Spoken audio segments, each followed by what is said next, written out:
Today's episode is brought to you by BetOnline.net. BetOnline has you covered this season with more props, odds, and lines than ever before. BetOnline, where the game starts. Oh boy, it's been a rough few days. Not for me, but for the New Jersey Devils because Jack Hughes is going to miss the remainder of the season. We're on a 4-game losing streak, and overall, it just seems like the light at the end of the tunnel is just getting further and further and further away the further down we drive. So we'll see what happens, but we have a lot to discuss in this episode. Buckle up. You're Locked On Devils, your daily podcast on the New Jersey Devils. Part of the Locked On Podcast Network, your team every day. Hi, this is Bryce Salvador, and you're Locked On Devils with Trey Matthews. Scores! Oh, Stevens stepped up, nailed him. Brodor's got the puck. What a shot. The Devils win the Stanley Cup. Testing. 1, 2. Does this thing still work? Oh man, there's dust all over this microphone. Okay, let's try this again. Testing. 1, 2. Oh wait, I'm on live? Alrighty now. What is up, New Jersey? Welcome back to the Locked On Devils podcast here on the Locked On Network. I'm your host, college hockey play-by-play announcer, and also Devils writer for Pucks and Pitchforks, Trey Matthews. It's been a while, ladies and gentlemen. It's been almost a week since I posted an episode. My apologies. However, as some of you might have already been aware, I was in New Orleans the last few days. I saw the national championship game live in person. I also volunteered at the Final Four. I was also volunteering at the first ever HBCU All-Star game. It was a great experience. I'm glad that I got to witness a couple pieces of history, and I met a lot of well-known athletes and got a lot of autographs, met a lot of great people, went clubbing with my friends. It was a great time, and I overall had a great experience, and it's something that I would definitely do again. I highly recommend Bourbon Street. However, the one recommendation that I have is that you got to be prepared, especially at night. The trash starts to pile up because people just start to throw things everywhere, left and right, like it's nobody's business. So my thing is like, yes, go to Bourbon Street at night, visit some of the clubs, but at the same time, just be prepared. It's not all the glitz and glamour that everyone perceives it to be. And by the way, speaking of Bourbon Street, I actually met hopefully a new fan on Bourbon Street. He was wearing a New Jersey Devils hat, and I just said,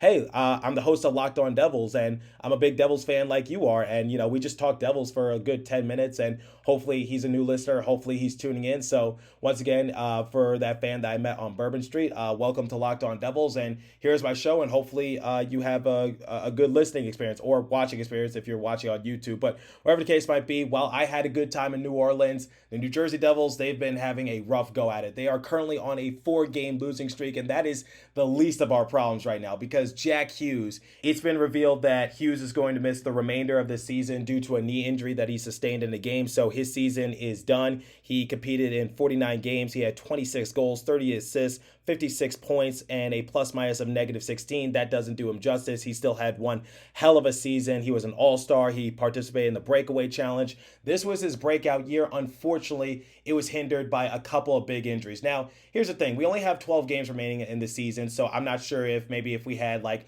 20 or 30 more games, maybe he would return towards the end of that hypothetical season. But nonetheless, Jack Hughes is going to miss the rest of the short amount of games that we have left due to that knee injury. And before we talk about Jack Hughes and his injury situation, I want to talk about how the New Jersey Devils went about revealing his injury situation. So the one thing that the Devils seem to struggle with is open communication with the fan base in terms of an injury situation, because this isn't the first time that they've taken so long to reveal an injury situation for a player, because it took a few days before we got the full assessment as to what's going to happen to Jack Hughes. Is he going to be day to day? Is he going to miss the remainder of the season? And, you know, I can't really say week to week because, like I said, there's only 12 games remaining in the season, and we have another game tonight against the Montreal Canadiens. So, you know, there's that. But overall, it's just like, why does it take the New Jersey Devils so long to update us on an injury? And it's not like Jack Hughes is a bottom six player. It's not like he's a two-way player. It's not like he's a player that doesn't have that great of an impact on our roster, but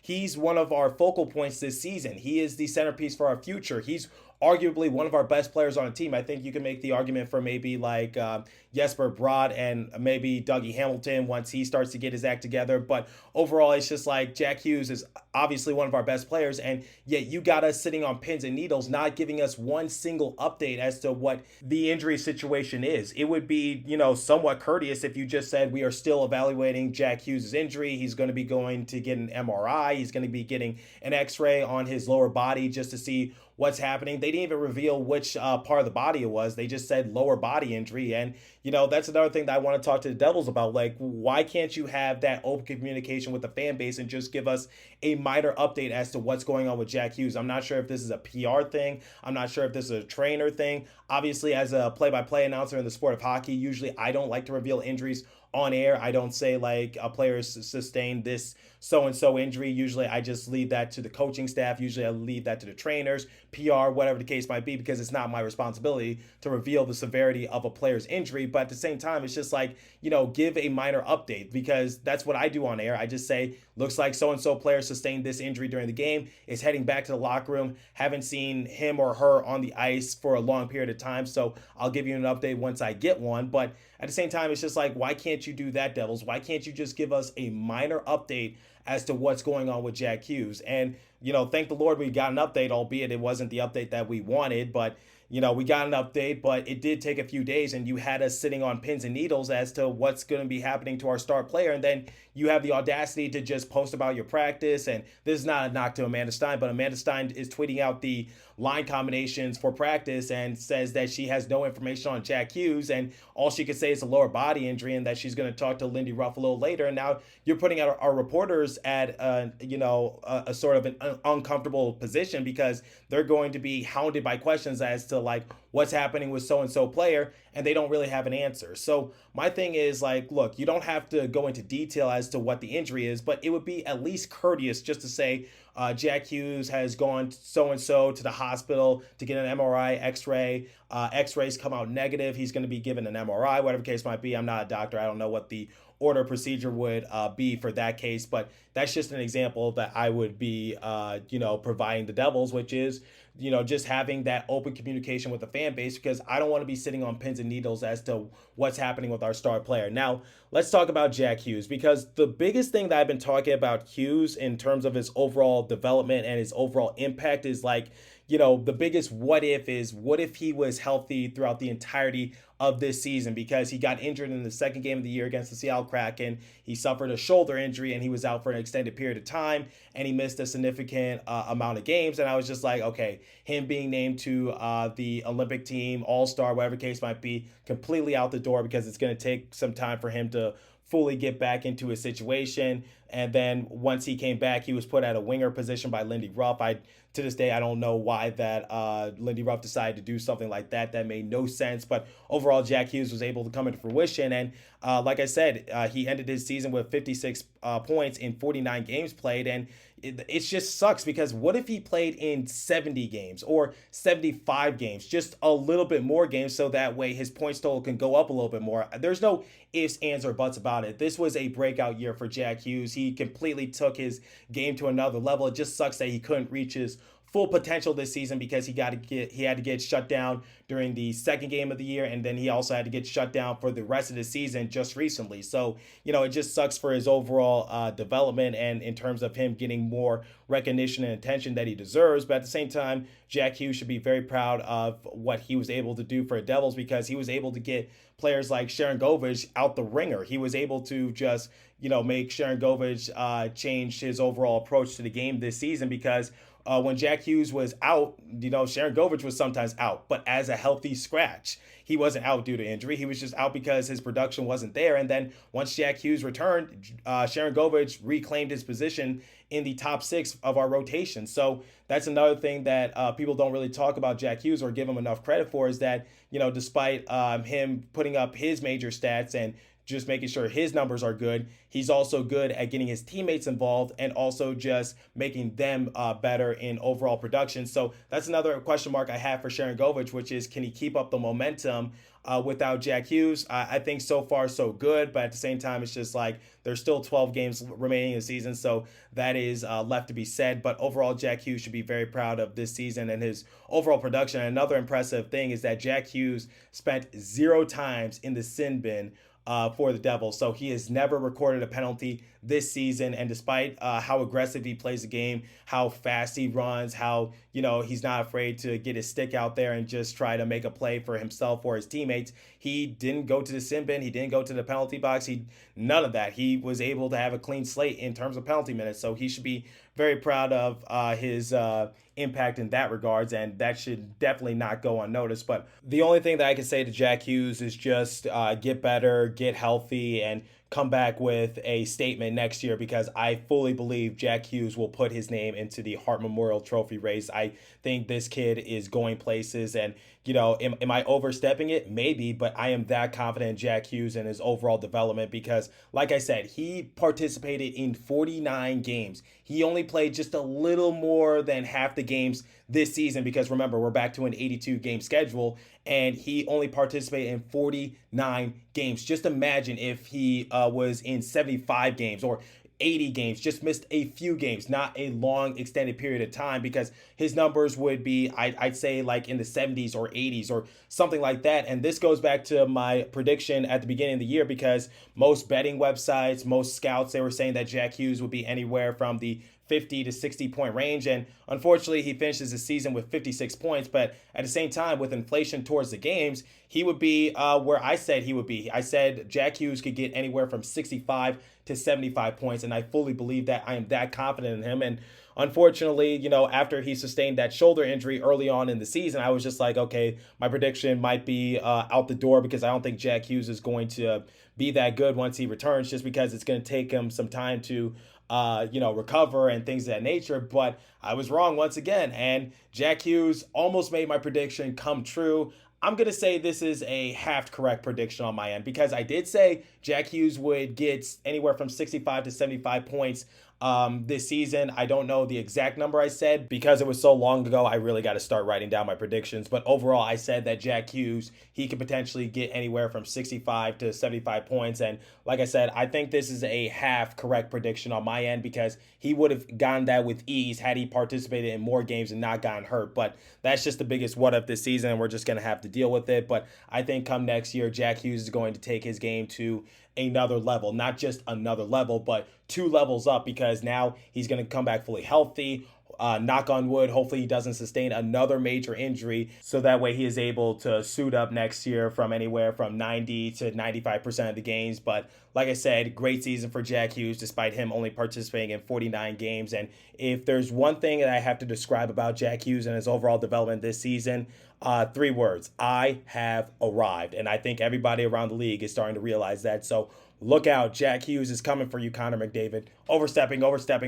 But hey, he has the energy to compete. Speaking of energy, this is the time of year that I pretty much have given up on all my New Year's resolutions. 3 months in, I know, but not this year. I'm sticking to my resolution to eat right, thanks to Built Bar. It almost feels like it's not really a resolution, because I actually enjoy eating them. Have you ever tried the Puffs? If you haven't, you're missing out on one of Built Bar's best tasting protein bars. The Puffs are the first ever protein infused marshmallow. They're fluffy, they're marshmallowy, they're not just a protein bar, they're a treat, and they're covered in 100% real chocolate. Puffs are a fan favorite with some incredible flavors: yummy cinnamon churro, coconut marshmallow, banana cream pie. So good. These flavors are going to be your new favorite.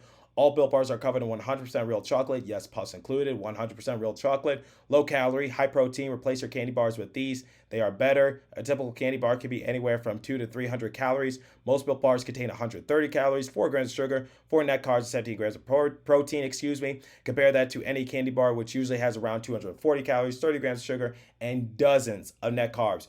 They have so many delicious flavors: mint brownie, coconut almond, and new this month, white chocolate, cookies and cream. They are all delicious, and new flavors are coming out all the time. If you think a flavor might be good, they'll definitely make it. It'll be delicious and it'll be good for you. I have no idea how Built Bar does it, but somehow, some way, they're able to find it and make it good. So the offer is: go to built.com, use promo code LOCKED15, and get 50% off your order. Again, use promo code LOCKED15 for 50% off at built.com. And now the second live read comes from our friends at BetOnline. By the way, like I said at the beginning of the episode, I was at the national championship game. So if you bet Kansas to win the entirety of the thing, I really hope you're enjoying your money right now. So betonline.net is your number one source for all your betting needs and sports info. Find all the latest sports developments, including this week's Masters Championships odds, podcasts, and reviews for all different leagues this season. BetOnline is a continued source for all your sport wagering information, including live betting, esports, and scores. Head to the website today or use your mobile device to learn more about the trends in action. BetOnline, where the game starts. Please remember to gamble responsibly and visit our friends at Locked On Bets for all your betting needs there as well. So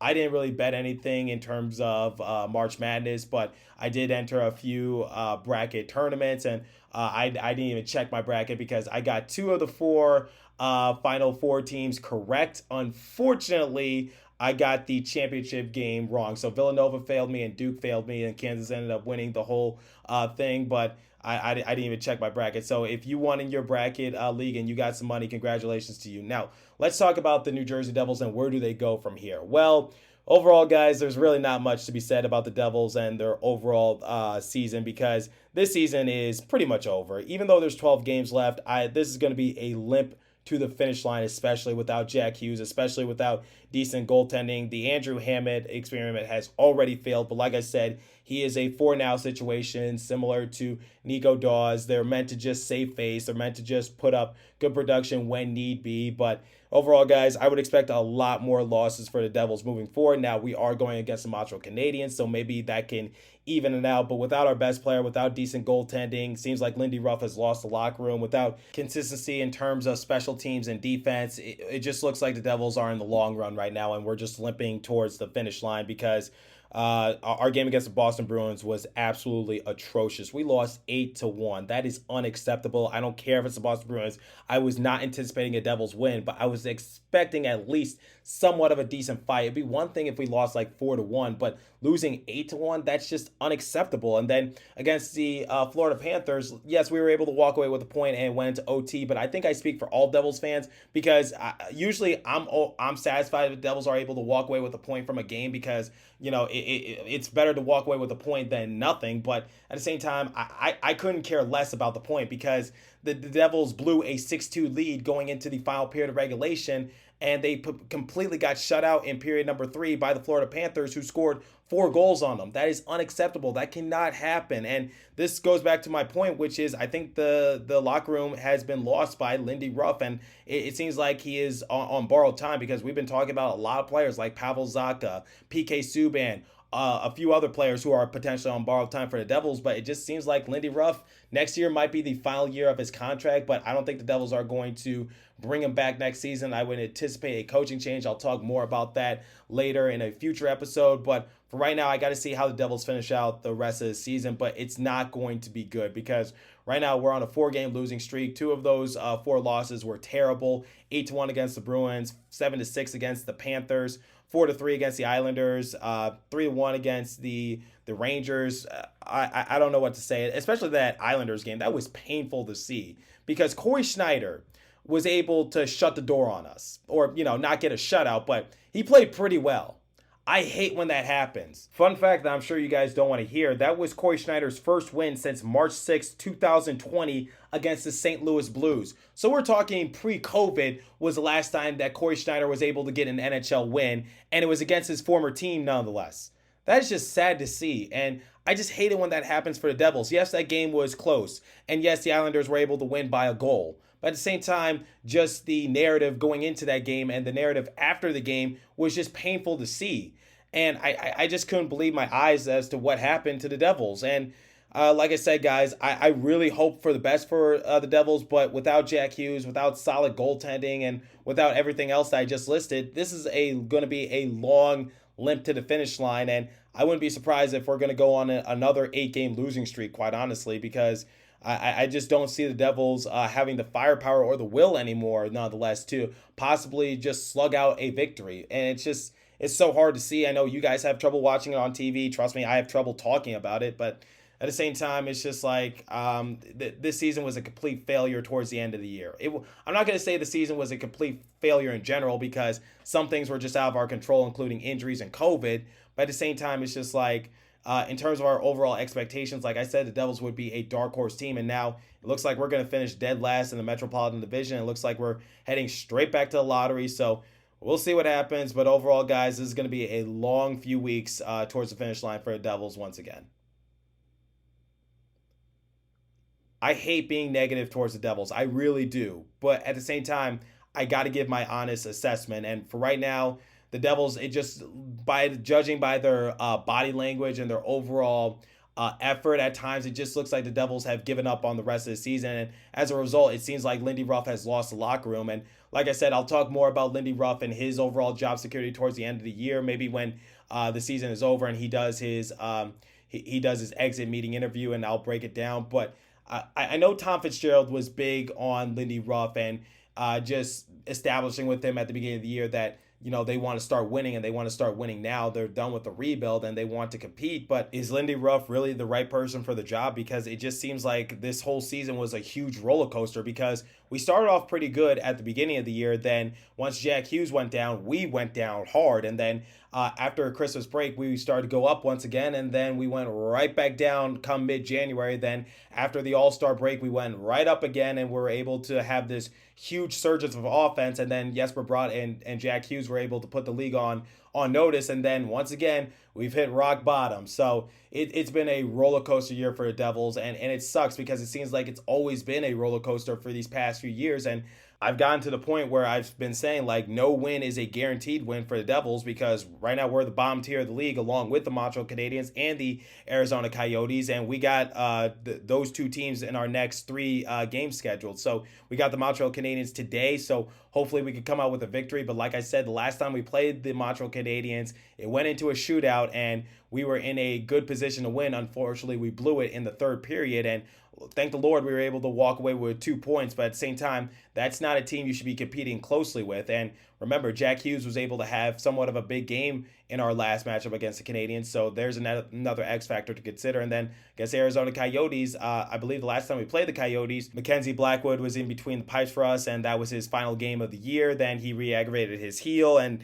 now I don't anticipate Mackenzie Blackwood to make a comeback for these next 12 games for the Devils. I'd be genuinely surprised if that happens. But at the same time, I really hope Mackenzie Blackwood returns, because we need all the help that we could get at the goaltending position. But there seems like there's turmoil between him and the front office, so we'll see what happens. But at the end of the day, guys, it's been a rough stretch of games for the Devils, and thank the Lord I was in New Orleans, and I did update the Devils, and it's not been good for them. And Jack Hughes getting injury is just salt to the wound. That's not even our biggest problem right now. Well, it is one of our biggest problems, but you get what I'm saying. There's a lot of other things that the Devils need to highlight. Jack Hughes is not just the only issue. So overall, guys, just buckle up, as I say at every beginning of cold opening, and just be prepared for the worst, because it just doesn't seem like it all is going to be ending well for the Devils this year. It just seems like we're going to go on another long game losing streak. We're going back into the lottery. And you know what? I can't wait to be talking about silly season once again. I can't wait to be talking about the draft. But overall, guys, I know this season wasn't what we anticipated in terms of us being a dark horse team. And it seems like we've taken a couple steps backwards. But at the same time, I just need the team to be fully healthy next year. I need us to make a couple key signings, and hopefully we're able to just push ourselves over that hump and just get back into the playoffs. But for right now, guys, with Jack Hughes being injured, with our goaltending being atrocious, Andrew Hammond not really helping us in that regards, and just the inconsistency in some other aspects for the Devils, like I said, it's going to be a long limp to the finish line. So I want to end the episode on a positive note. So these next few players I'm going to list, I've already been having somewhat of a decent season. So, but like I said, just trying to end on a good term for this episode, because I don't want to seem like a negative Nancy. So Sharon Govich, Heischer, and also Bratt, I guess it's their time to just fill in the void for Jack Hughes. But we'll see what happens. Leave a comment down below on YouTube. Let me know what you guys think. If you're listening on a podcast streaming service, hit me up at TreyMatt4 or the show's Twitter page at Locked On Devils, and give me your guys' thoughts. As for today's episode, that's all the time I have for you. So thanks for listening. Continue to stay safe. Have a wonderful day, New Jersey. Go Devils, and let's hope we can slug out a victory against Montreal Canadiens. I thought I would never, ever have to say that, but we'll see what happens. Thanks for listening once again.